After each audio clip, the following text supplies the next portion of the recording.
What's up, nerds? Nerd Piece here. What is the nerd, everyone? Let's talk about One Piece episode 890. So the episode starts off with a flashback of young Whitebeard. Then we see the Minks walking on an island in the New World. So we see that the town has been looted because they're in a town it's kind of ruined looking, and they talk about how it's clearly been looted by robbers, and we figure out that the Minks are waiting at these ruins until Neko Momoshi returns with Marco.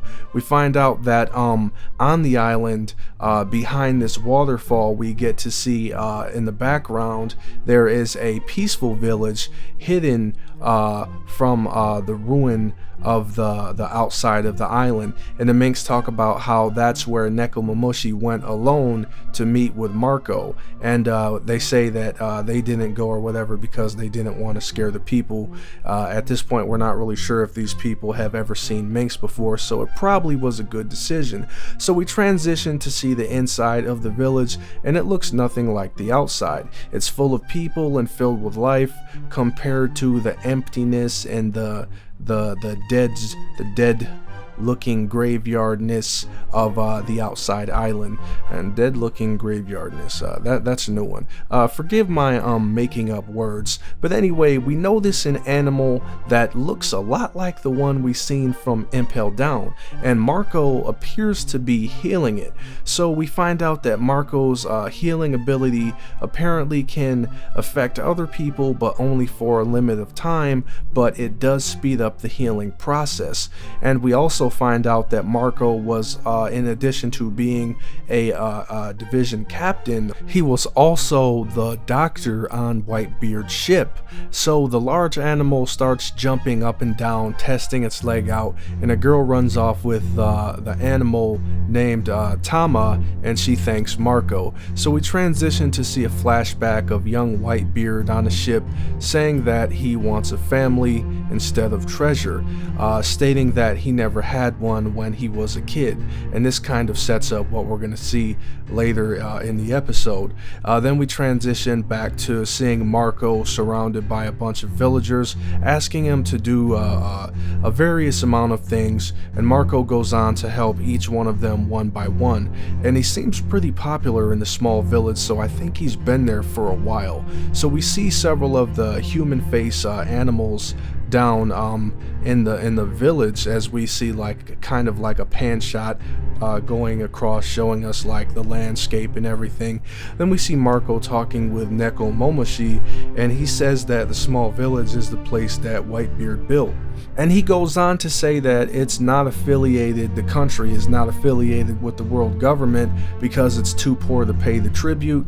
And he kind of gets into a little about how non-affiliated countries become lawless, and when those countries go to ruin and create difficult situations and living conditions, orphans are often created because, you know, things happen to their families and these kids have no place to go. And apparently Whitebeard was the product of one of those situations, specifically the situation that took place on this island, and that kind of explains why we seen like the busted up buildings on the outside. That must have been the part where Whitebeard kind of came up. So anyway, we learn that the island that they're on is Whitebeard's homeland, and that he was always sending treasure anonymously back to that island all the years that he was a pirate. Neko Momoshi says that there's no such thing as clean money in the world, and it kind of seems like he was trying to reassure Marco that it was okay for Whitebeard to do what he was doing.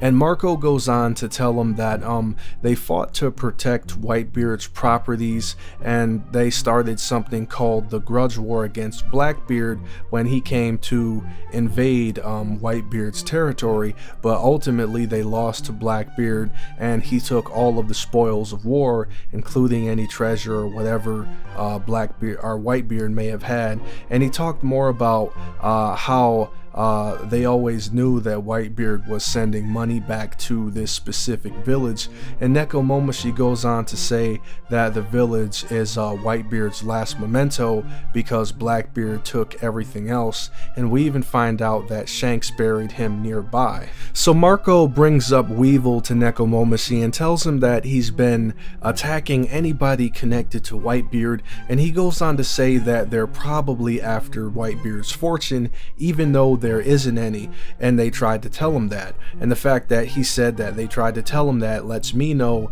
that the Whitebeard pirates have actually tried to talk with Weevil and try to level with him, and try to find like a way to not fight.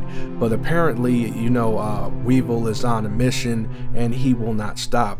And Marco goes on to tell Nekomamushi that eventually Weevil is going to attack Whitebeard's homeland, insinuating that he can't leave until this Weevil situation is dealt with, which lets us know that he's likely not going to show up in Wano until later.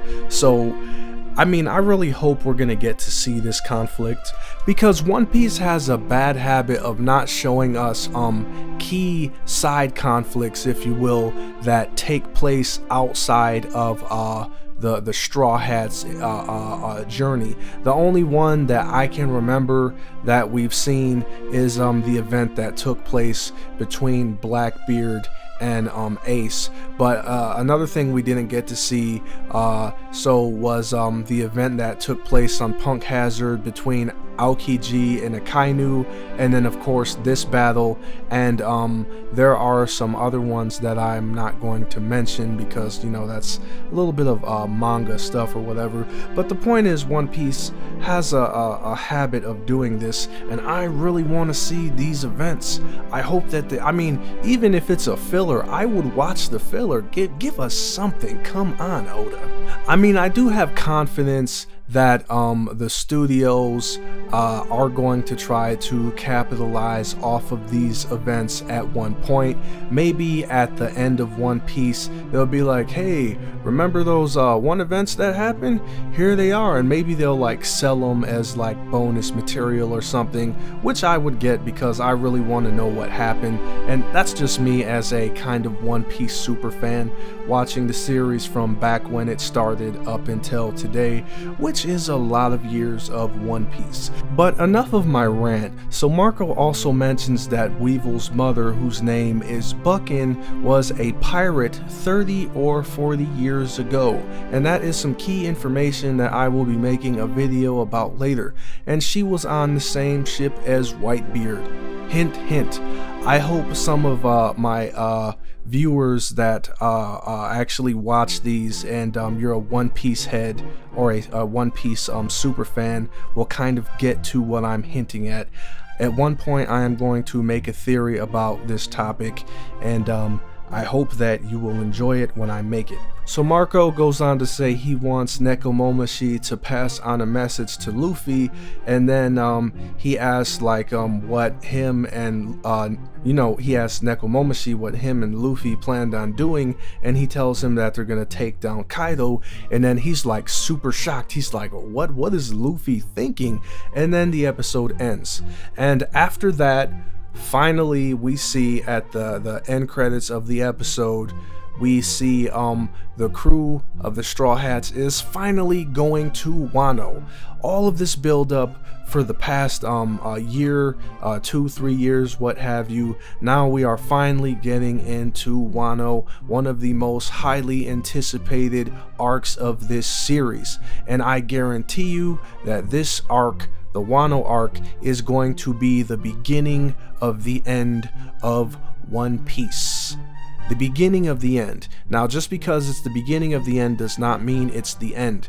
And I'm saying this because we have all of these big events about to transpire. We have Yonko's getting ready to go at each other, and Luffy's involved in that. We have the Celestial Dragons, and they're doing their thing. And then we have the revelry, of course, with all of the kings. And then we have Shirahoshi, who happens to be an ancient weapon and is in Mary Jose, but you know, whatever, we're just gonna ignore that. And then we have King Cobra, who we recently found out is a celestial dragon that revoked his privileges to stay among the common folk or what have you. So all of these events are leading to a super big something, and Don Flamingo already hinted at this super big something. So we have the Yonko, the Navy, the Supernovas, everybody is doing something right now, and there's going to be something that is going to weave all of this together into a giant spider web, and it will be the biggest One Piece event that we have seen yet. Anyway, that's, you know, at this point, that's not really a prediction. It's a fact, and we're just waiting for it to happen, because we have had mentions of this big event, this great war between the new balance of power for a while now, and now we're starting to see the evidence of that. But anyway, leave a comment and let us know what you think. And don't forget to subscribe, nerds.